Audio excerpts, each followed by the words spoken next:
sedekah.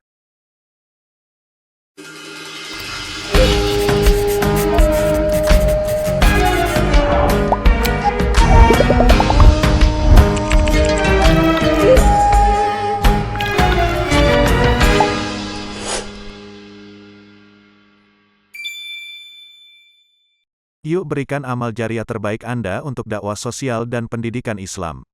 Scan QR Code di bawah ini untuk infak dan sedekah.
terangkan di dalam bahwa as-shadiq di situ sallallahu as-shadiq adalah benar dalam apa? Dalam menyampaikan sesuatu. Tak pernah bohong. Nabi SAW nggak pernah bohong. Karena Nabi SAW pernah bersabda, ala wa qawlu wa syahadatu zur. Ala wa qawlu wa syahadatu zur. Ulangi sampai padang.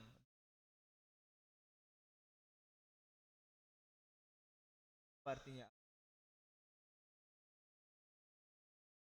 tauhid, sadar, bohong dan saksi pal. Kenapa kau Nabi mengulangi? Ini menunjukkan bahwa dua perkara ini, saksian palsu dan bohong, adalah dosa besar. Makanya di dalam itu akbarul kabair, dosa yang paling besar dari dosa-dosa besar. Jadi dosa besar itu ada dosa besar lagi. Salah satunya wal masduq ma'uhiya ilaih salam. Yang dipercaya, yang terpercaya. Apa itu? Apa yang diwahyukan kepada Nabi Muhammad sallallahu.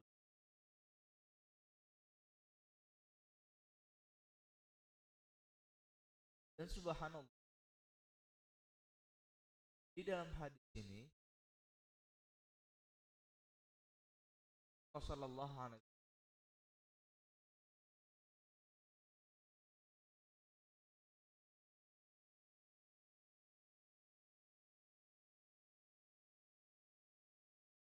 proses kelahiran, proses penghidupan kamu, proses, makanya di situ Subhanahu wa taala membeberkan ini loh. Cara proses penciptaan kamu disebutkan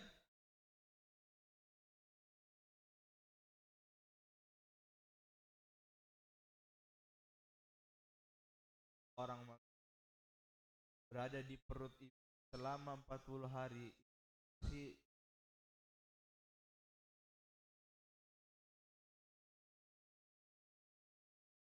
mani mani uang tadi saya seorang pan. Nah sudah 40 hari dari mani tersebut, kemudian Allah Subhanahu wa taala jadikan lagi, diubah lagi jadi segumpal alaqah, apa alaqah dari nutfah, kemudian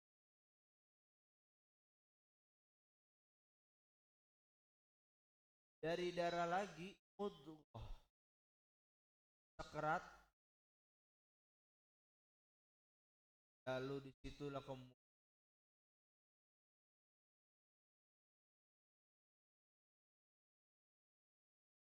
yang mana malaikat itu petugasnya perintahkan 4 perkara. Apa perkara tadi? Kat birizkihi, apa rizki? Rezekinya. Wa ajalihi, wa amali, dan perbuatan. Wa sakidun ausai,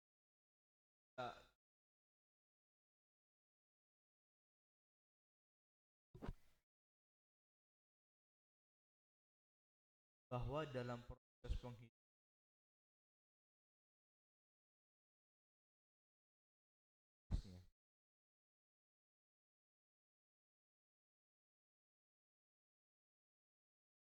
harga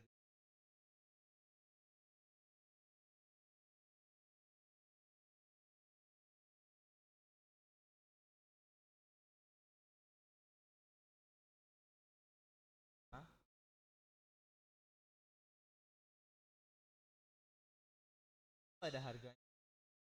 Makanya kalau ada sosok yang sombong, kalau kamu sombong, ya hanya dari air tersebut si ada daging. Disitulah kemudian Allah Subhanahu tetapkan ajalnya. Apa itu? Kat biar rizkinya. Rizkinya. Dia termasuk nanti orang kaya atau orang miskin. Dia jadi orang melarat atau orang yang bergelimang. Jadi sudah Allah tetapkan. Jadi siapapun juga orangnya, dia mau sepekerja keras apapun di dunia ini dalam mencari harta, kalau Allah sudah menetapkan dia miskin, tetap miskin. Tapi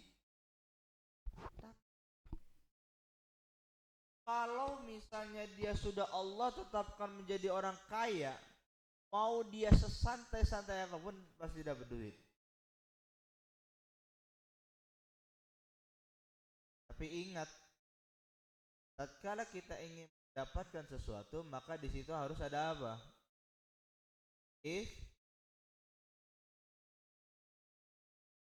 Karena di dunia ini tidak semua serta merta muncul, enggak. Semua itu harus ada UU. Makanya pernah salah satu apa namanya salah kalau antar Syafi dan salah satu di situ bahwa ulama besar ini menanggapi bahwa rezeki itu harus diperoleh dengan usaha, sedangkan rezeki walaupun tanpa usaha pun, ya menurut kalian, kamu rezeki itu datang itu dengan diusahakan dulu atau diem atau ada rezekinya? Usaha. Kalau kamu Kianu, usaha, ceritakan. Tatkala itu Imam Syafi'i berpendapat rezeki itu harus diusahakan dong. Kalau tanpa usaha rezeki itu nggak akan pernah datang. Dan Imam Syafi'i ingin membuktikan kepada guru bahwa gurunya bilang, oh rezeki itu nggak harus ada usaha. Tanpa usaha pun, insya Allah rezeki itu. Karena gurunya beliau itu subhanallah fokusnya ngajar terus, jadi kerja nggak bisa, gak ada waktu, ngajar terus. Kemudian Imam Syafi'i ingin membuktikan bahwa rezeki itu harus diperoleh dengan makanya dia kerja sebagainya, kerja kemudian dapat uang dan membelikan makanan.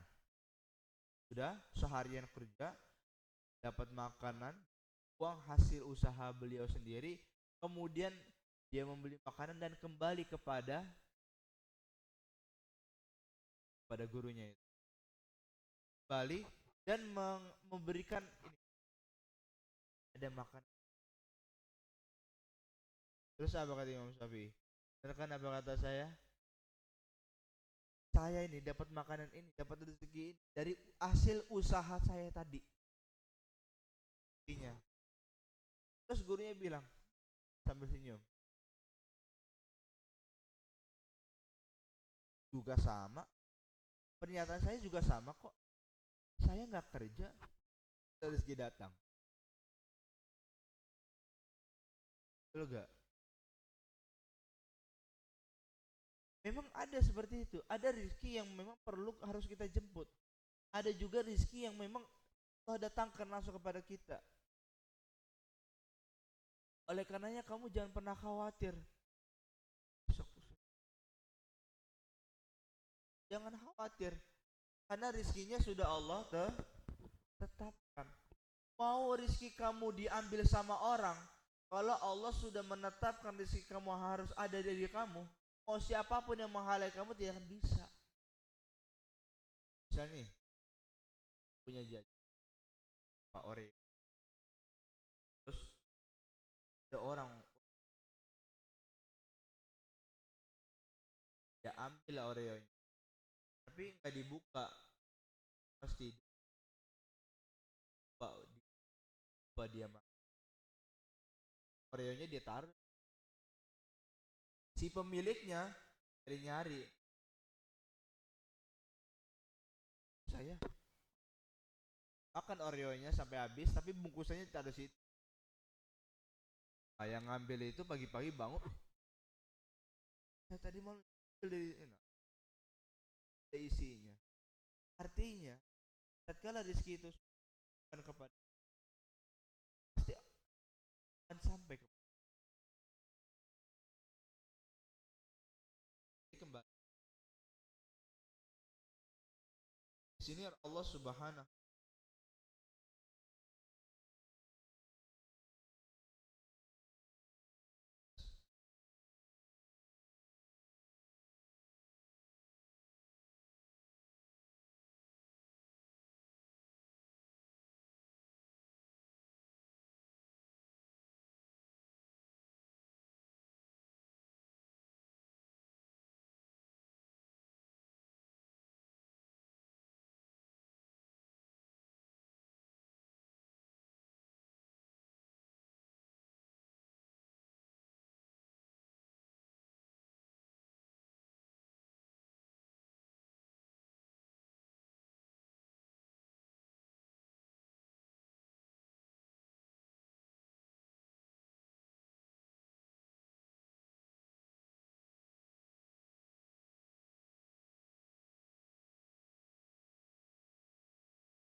dalam ayat,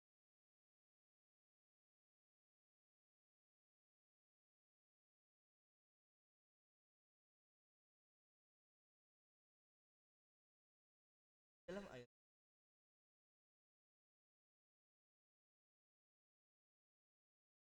jika kami jadi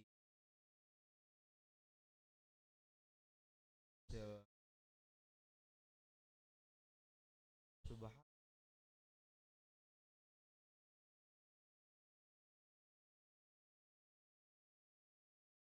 sini jelas mudghah toman dari tulang.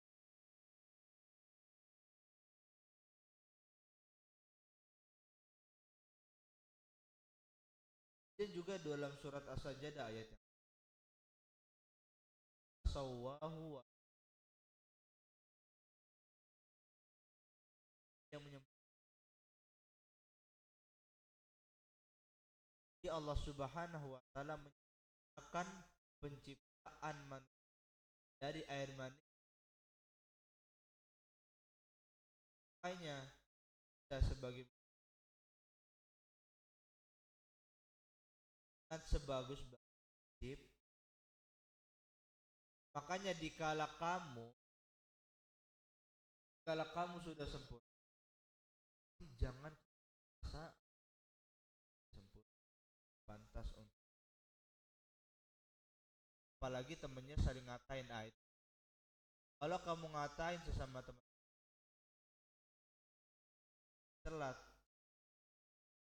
berarti kamu jelas ya Allah.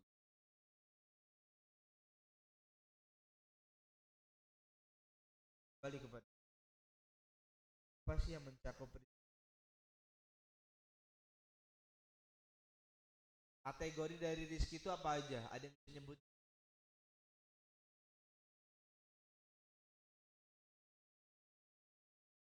apa yang kategori?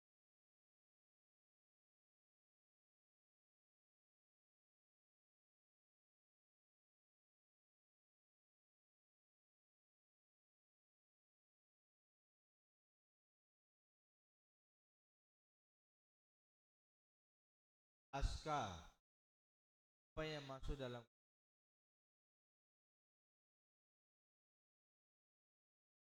pasti menurut bentuknya apa aja sih?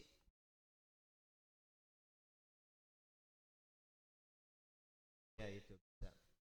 Jadi rizki di sini segala bentuk rizki yang Allah tetapkan di dalam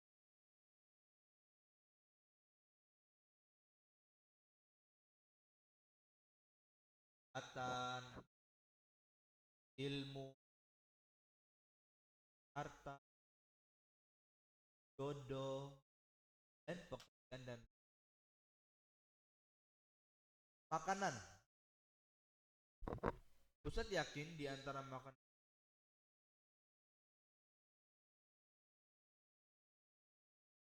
kapasitasnya banyaknya dan sedikitnya semuanya.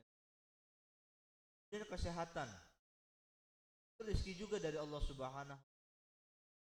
Ilmu, setiap ilmu yang Allah berikan di setiap kamu yang ada di sini nih, suka terang Ustadz ini semuanya beda-beda.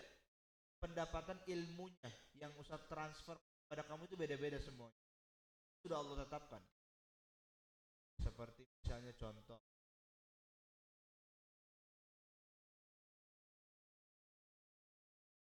misalnya rezeki dan si 100 beda-beda. Harta tadi yang saya sebutkan, yang kaya ada yang jodoh itu adalah rezeki juga. Subhanallah, jangan risau.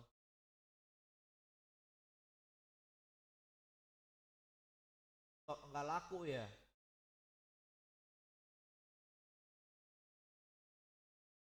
Laku ini aku nih. Jangan risau, tenang aja. Allah sudah menyiapkan jodoh buat kau.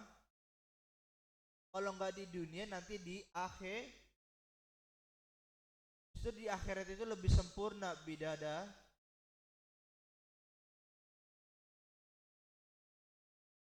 Oleh karenanya jangan saran dulu. Kalau di pondok tuh banyak orang pacaran puluhan tahun, akhir ending nikah sama orang kasihan. Itu makanya jodoh Allah sudah tetapkan. Jadi nggak usah risau. Apa fokus kamu hari ini? Belajar. Apa yang kurang dari kamu? Hafalan siapa? Selesai. Belajarnya bagaimana? Semangat. Baca kitabnya nih bagaimana? Dibanyak. Seperti gitu ya.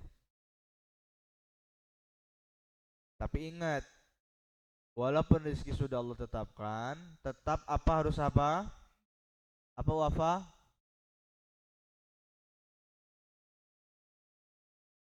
Rezeki itu walaupun sudah ditetapkan, apa yang harus kita lakukan? Gimana? Ikhtiar. Betul. Kemudian ajal, yaitu batas hidup yang telah Allah tetapkan kepada kalian semua, kepada Ustaz juga. Dan tidak ada yang bisa mengundur dan memajukan. Dalilnya apa? Surat Al-A'raf ayat 34. Silakan 30. Silakan dibaca. Ada yang sudah dapat surat Al-A'raf ayat 34?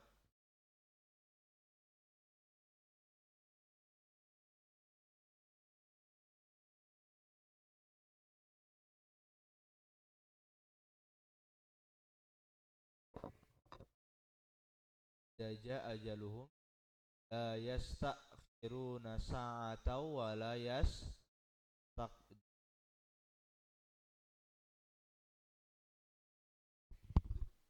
Jadi kalau ajal kehidupan itu sudah Allah tetapkan, tidak ada yang bisa memajukan dan tidak bisa mengundur Misal umur kalian misalnya umurnya meninggalnya umur 30 misalnya contoh.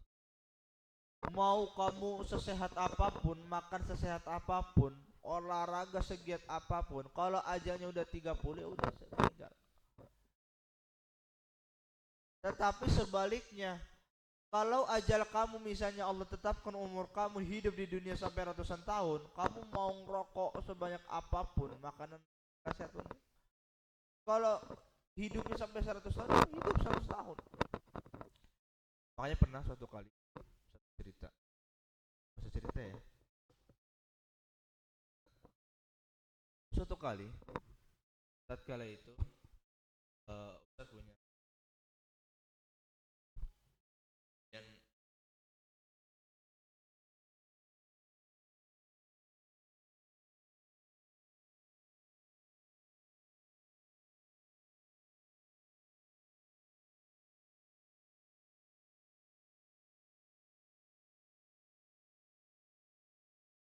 di pertengahan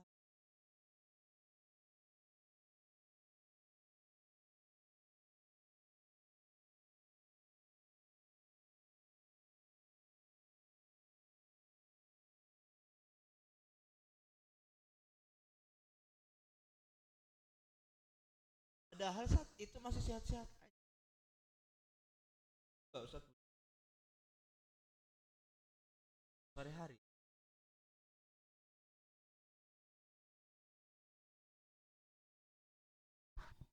Terus pas itu Ustaz bertanya kepada Ustaz, hand cover sebanyak yang baru siapa ya? Apa ya? Ustaz yang ada di samping bercanda doang. Ya betul gak? Hand cover untuk ngafanin orang gak? Pernyataan Ustaz salah gak? Betul. Ngafanin saja. Pas itu Ustaz ngomongnya apa dong? Kemudian itu sore hari, lalu jam 9-nya dari Ta'ala Allah Subhanahu wa taala memberikan ujian kepada beliau tegang, yang kejang. Dan pas itu beliau langsung bawakan jam 12 malam beliau dinyatakan meninggal. Ini takdir, ajal. Artinya ajal itu nggak ada yang tahu kapan datang. Makanya di dalam hadis ini nanti kita akan masuk bahwa ada seseorang yang hidupnya itu berbuat baik terus sampai saking dia baiknya, saking amal baiknya banyak, itu antara jarak dia sama surga itu cuma segini. Tinggal ngelangkah doang, masuk surga.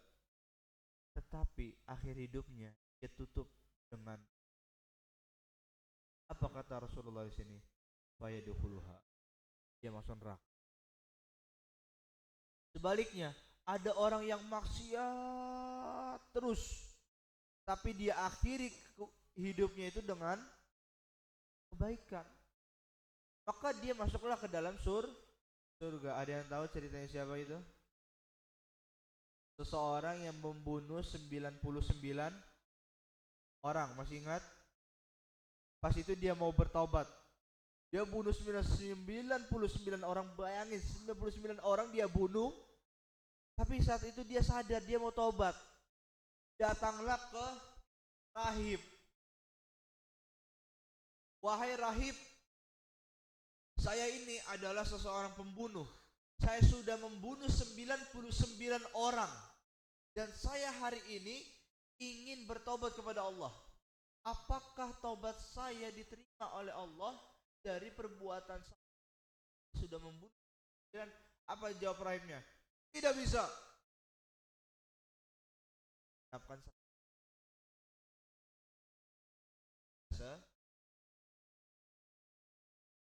Datanglah kepada yang lainnya.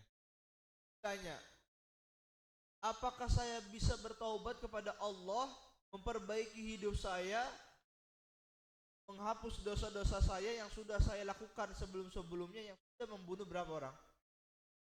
100. Apa jawabnya? 100.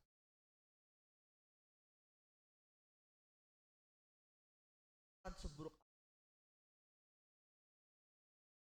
buka berlebar tangan.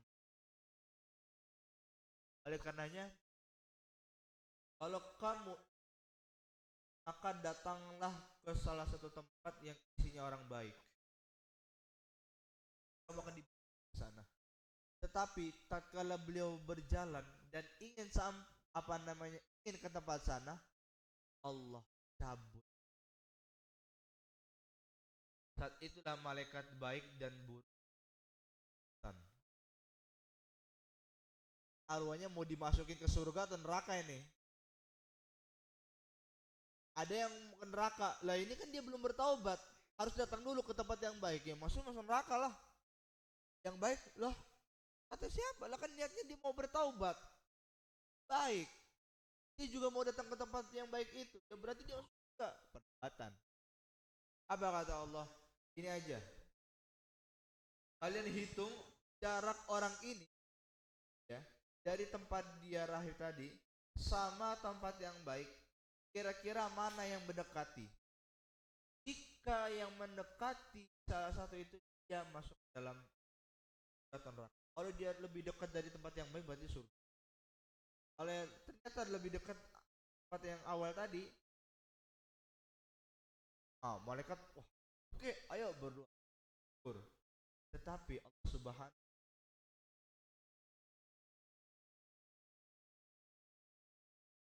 perpendek jarak baik kepada itu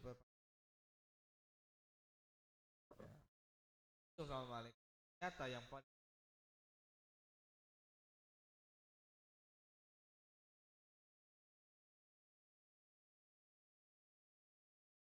jaja ajaluhum la yastakhir wa la yasbian. Apalagi Allah tetapkan amalannya, segala hal yang akan dilakukan seseorang selama hidup itu sudah Allah tetapkan. Misal Jibril habis pengajian ini mau ngapain, Allah sudah catat.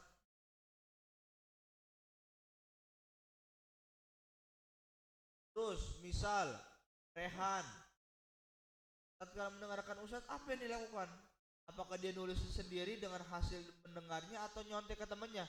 Sudah Allah tetapkan. Sudah Allah tetapkan. Artinya apa yang Allah tetapkan tidak pernah lewat. Pas pastinya. Seperti apa amalan itu berbuat? Kerjaan. Tempat primago ini sudah Allah tetapkan. Allah tetapkan. Mau orang menghalangi apapun usaha dari primago, pasti Allah punya jalannya. Kalau orang di daratan ngalangin ustadz, ya berarti lewat udara. Ibadah. Kemudian ketetapan yang keempat, sakidun au sa'idun.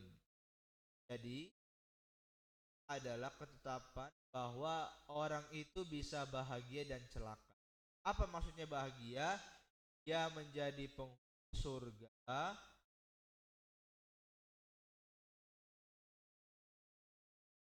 di setiap manusia sudah Allah. Tapi ingat, usaha.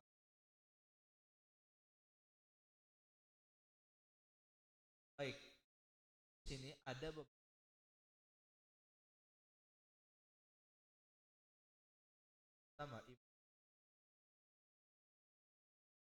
kapan takdir adalah hak.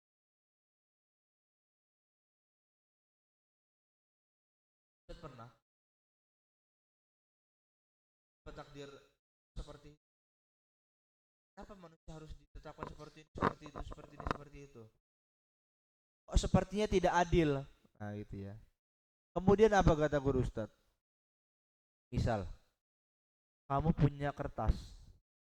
Kertas kamu yang beli, ya. Kertas kamu yang beli.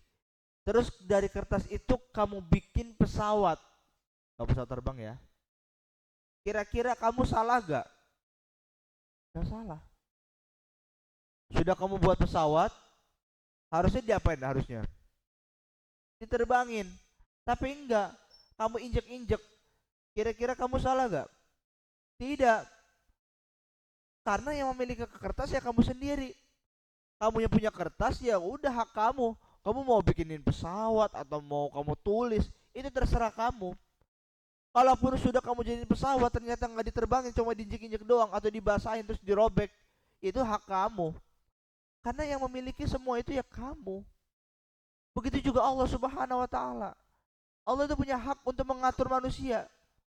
Ya. Oh rezeki ini nanti begini. Nanti siapa nih Sergio harus begini. Itu hak Allah. Itu loh. Karena Allah yang menciptakan manusia, berarti ya Allah yang harus mengatur, begitu ya. Nah, kemudian yang kedua, manusia itu tetap wajib beramal. Ruh ditiupkan setelah 120 hari. Jadi tatkala sudah 120 hari bayi itu ada di perut ibu, ditiupkan di sana baru.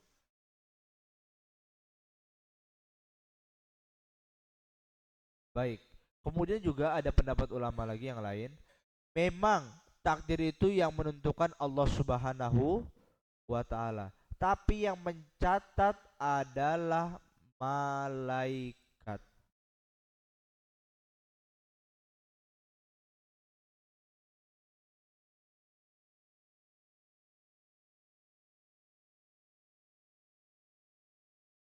Baik. Kemudian di dalam hadis ini,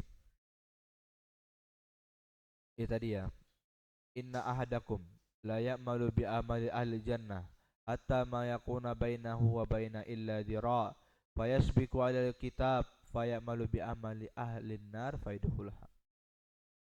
Ini menunjukkan bahwa amal seseorang menentukan pada akhir hidupnya. Ingat, tatkala akhir hidup kamu ditutupi dengan amal baik, berarti kamu masuk surga. Sebaliknya, kalau hidup kamu akhiri dengan amal yang buruk, maka kamu masuk neraka. Karena penilaian itu di akhir amalan yang sudah kita lakukan di akhir hidup kita. Ya, itu seperti itu. Oleh karenanya, makanya ada husnul khotimah, ada su'ul khotimah. Makanya ada orang yang belajar atau meninggal itu ada. Ada orang yang sholat meninggal itu ada. Oleh karenanya kamu maunya matinya gimana? Kamu mau mati syahid atau mau mati sangit? Mau mati syahid gak? Nah, salah satunya apa? Mati tatkala berjuang menuntut ilmu, itu mati syahid. Kamu kamu dari rumah pergi jauh-jauh, Tobelo, jauh dari mana tuh? Dari Aceh, NTT atau Aceh itu? Dari Sulawesi, jauh-jauh naik pesawat ke sini, itu sudah Allah anggap fisabilillah. Tidur kamu, ketawa kamu, bercanda kamu, belajar kamu, hafal kamu, itu semuanya pahala. Kalau kamu mati di sini di Primang kok mati syahid. Makanya pernah sahabat ditanya, pas Rasulullah SAW menerangkan syahid, ya, kemudian sahabat tanya, apakah mati syahid itu hanya mati di peperangan? Kemudian Nabi SAW, kalau syahid cuma mati di peperangan ya sedikit lah umatku, ya, sedikit sekali. Oleh karenanya Rasulullah SAW menjabarkan ada beberapa kematian yang bisa menjadikan seorang itu mati syahid. Pertama, ya bintang misalnya, apa? Mati syahid.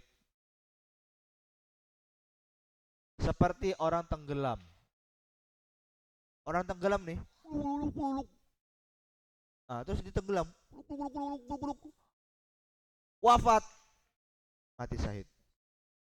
Orang yang ketiban bangunan, bukan niban sendiri ya. Oh, tiban bangunan terus ada tembok jatuh, oh dijatuh ke dia. Mati dia. Ah, enggak. Itu bukan ya. Itu mati bunuh diri. Ah, orang yang ketimpa bangunan mati syahid. Orang yang sakit perut mati syahid. Perempuan yang melahirkan kemudian dia meninggal mati mati syahid. Banyak mati syahid itu. Ya. Orang yang lagi belajar di pondok menuntut ilmu mati syahid. Nah, kira-kira kamu mau gak mati syahid? Mau? Kamu Azmi mau mati syahid gak kamu? Berarti siap ya. Siap mati syahid. Itu. Makanya orang muslim itu ada dua pilihan. Ya, hidup mulia atau mati syahid. Itu tanamkan di dalam diri kamu. Makanya Islam bersatu takkan dikalahkan. Ada kan slogan seperti itu. Karena apa? Karena orang muslim itu nggak takut mati. Sedangkan orang kafir pasti takut mati. Kenapa mereka nggak? Kenapa orang kafir takut mati? Aska. Karena dia nggak yakin kehidupan setelah hidup di dunia itu ada akhirat atau enggak, dia nggak yakin. Tapi kalau orang Islam dia yakin bahwa tatkala dia hidup di dunia itu ada penghidupan setelahnya. Apa aja? Alam barzah, hari kiamat, kemudian di akhirat di jannah dan neraka. Makanya orang beriman itu kalau dia tahu dan yakin setelah hidup di dunia ada kehidupan, pasti dia akan berhati-hati dalam berucap dan berbuat. Seperti orang orang beriman kalau buang air kecil, nggak mungkin dia kemudian nggak disiram, nggak mungkin, pasti disiram. Karena dia tahu kalau buang air kecil, buang hajat kemudian tidak dibersihkan dari najis-najis, dia akan disiksa nanti di alam bagi kencing yang nggak tuntas misalnya, kencing tapi berceceran airnya kena kena celana itu, atau misalnya dia nggak kena celana, dia terjaga tapi bekas kencingnya nggak disiram, seperti itu. Karenanya ya, sampai semua bahwa Allah sudah menetapkan segalanya kepada kita. Makanya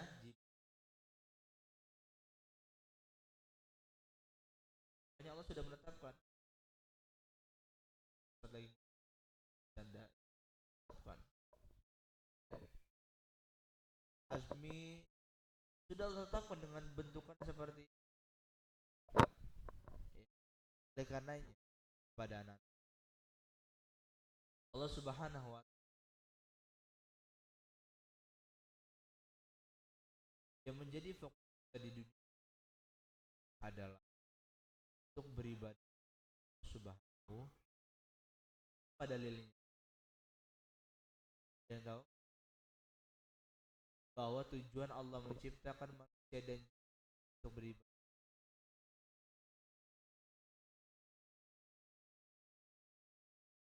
Surat Az-Zariyat.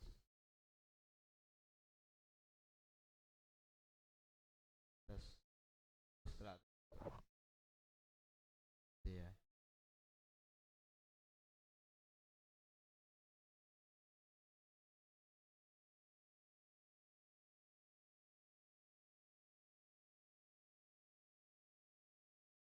Ya baik, itu saja ya. Mari kita beramal dan tetap istiqomah. Jangan sampai nauzubillahi min syarri dzalik kehidupan kita. Jangan sampai dia tutup kehidupannya dengan dia tahu pengajian di hati itu ya. Tetap istiqomah Ingat, segala sesuatu sudah Allah takdirkan kepada kalian, tinggal usaha. Baik saja kesalahan datang dari gak ada benarnya, itu datang dari siapa? Minta salah dan lupa karena manusia insan. Apa dalilnya? Mahalul khata.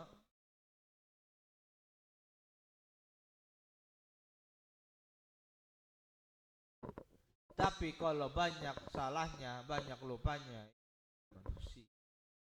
Ya, dikit-dikit lupa, dikit-dikit salah, dibilangin salahin mulu. Besok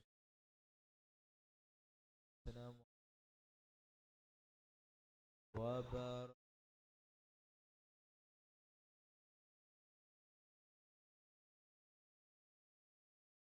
Yuk berikan amal jariah terbaik Anda untuk dakwah sosial dan pendidikan Islam. Scan